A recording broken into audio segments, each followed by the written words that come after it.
Doobie doobie doobie doobie. I'm gonna do a print and play called 30 Rails. Hi everyone, I'm Glenn Flaherty, and today I'm gonna talk to you about a print and play called, and let's see if this shows the camera off, 30 Rails. And to me, this is Steamrollers that just came out. Now, in that game, and in this game, what you're doing is you're rolling die, you are filling out paper, and you're trying to score points.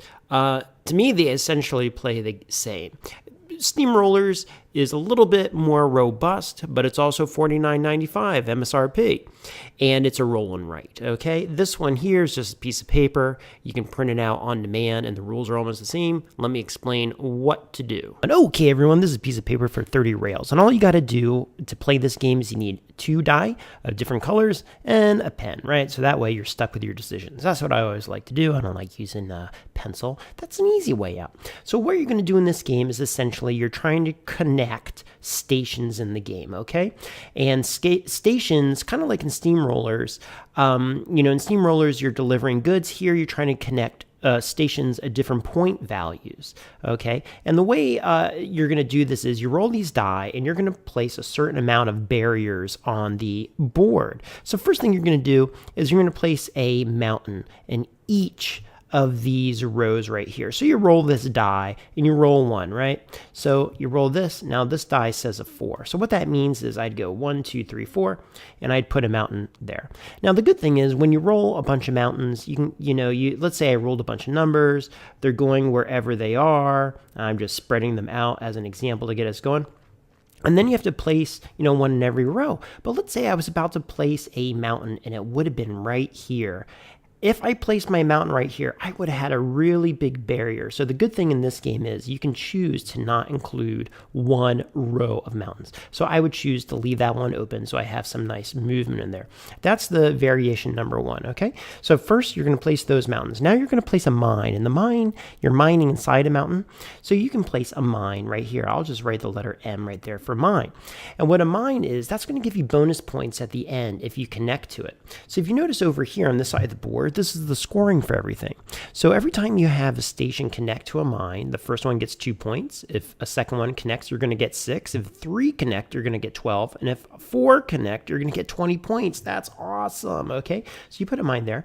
And then the last thing you're going to do is you are going to pick an area that'll be a bonus point. Now, strategically, I always like to put my bonus scoring area right in the middle because I figure the most paths will go through that.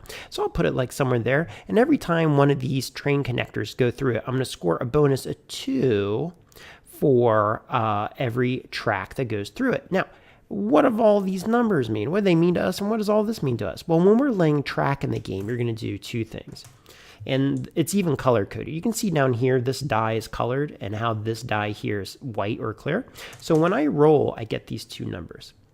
Now in this case, what I've rolled is a 4 and a 2. So what does that mean to us? Well, that means in a number 4 area, either this column here or this one right here, because this is number 4, I have to place the number 2, that die says, the number 2 type of rail. And that rail is a straight line, so I can place that anywhere. Oh, you know what I should do too? Let me just place my stations. Stations you can place wherever you want, but you need one on every side of the board. Let's just say I was going to do that, okay? Now I'm going to place that rail down, and I rolled a 2, so that means a straight, and it has to go somewhere where I have a 4 on either my column or my row.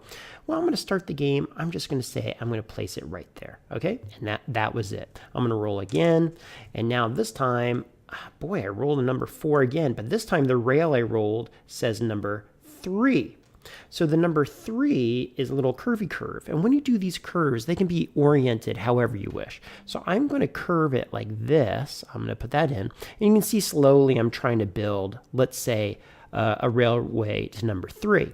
Now, at the end of the game, I'm going to fill all these up. I even get 2 redos in the game, right, called overrides, where I can change one time either the green or I can change the white. And in a way, that even exists in the Castles of Burgundy game, because you start out with these things called castles. You get one castle and it kind of gives you a special power, okay? So those are like your 2 special powers you can use over the course of the game.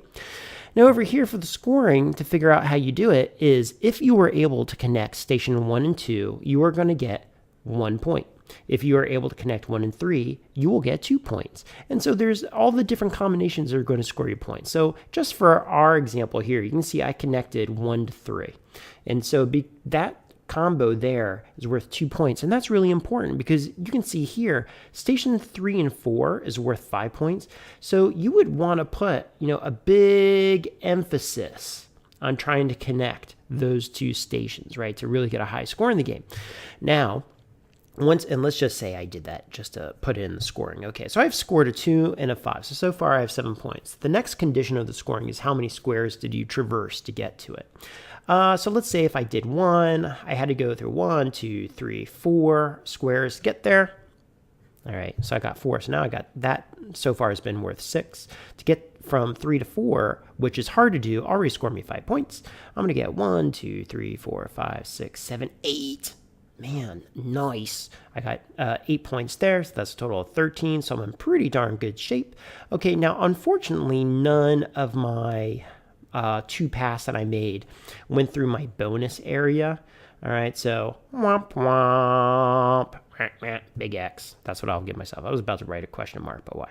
Okay, now there's and then let's just talk about mines here. If I was able to, let's say from number 2, bing, and get a rail and it goes into the mine. Well, I did that one time. The one-time bonus is 2. If I got 2 rails, that would have been 6, and I would have added that in. Lastly in the game, if you really want to do it, although I don't like this variation, but you certainly may, there's this thing where you can add shares. And basically the shares say, if you have a roll you don't like, take the highest number, write it down, and then block out an area on the board. I don't really like that variant, but it's in there if you want. But this is the real main deal here, and I really enjoy it, especially because it's a free print and play and it's 1 sheet, which is I'm so thankful about. Components are totally minimal, just the dice and the pen, you're ready to go. So once again, if you're interested in Steamrollers and wondering if you would like a game like that, try out 30 Rails. It's free and it's nearly the same thing, okay? Thanks everyone.